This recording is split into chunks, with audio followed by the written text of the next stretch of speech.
salariés en télétravail 3 à 4 jours par semaine ou en arrêt maladie à cause du Covid. Et gérer les absences, c'est l'autre défi en entreprise. Pour compenser les chaises vides, certaines ont recours à l'intérim.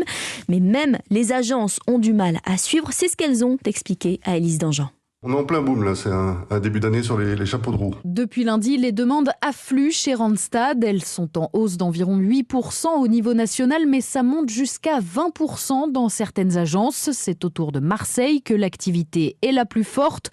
Les entreprises françaises ont besoin de renforts et selon Gaëtan Defresne, le directeur général de Randstad, ce n'est que le début. Les clients s'apprêtent à avoir encore plus d'absents et nous demandent d'avoir en vivier 10% d'intérimaires supplémentaires pour faire face à l'absentéisme qui va s'accélérer dans les jours qui viennent. Sauf que les agences d'intérim ne sont pas épargnées par la multiplication des contaminations. Alain Roumillac est le président de Manpower France. Dans cette première semaine, on considère qu'il y a à peu près 15% des intérimaires qui étaient prévus aller chez nos clients qui, pour des raisons sanitaires ou parce qu'il faut aussi qu'ils s'occupent par exemple de leurs enfants qui peuvent être contaminés, qui vont pas pouvoir assurer leur mission. À l'échelle de Manpower, cela représente 15 000 défections sur la semaine. L'entreprise doit donc puiser dans sa réserve de candidats disponibles, heureusement un peu plus garnis puisque certains secteurs tournent encore au ralenti, notamment à cause de la crise des composants. Élise Dangean du service économie d'Europe 1.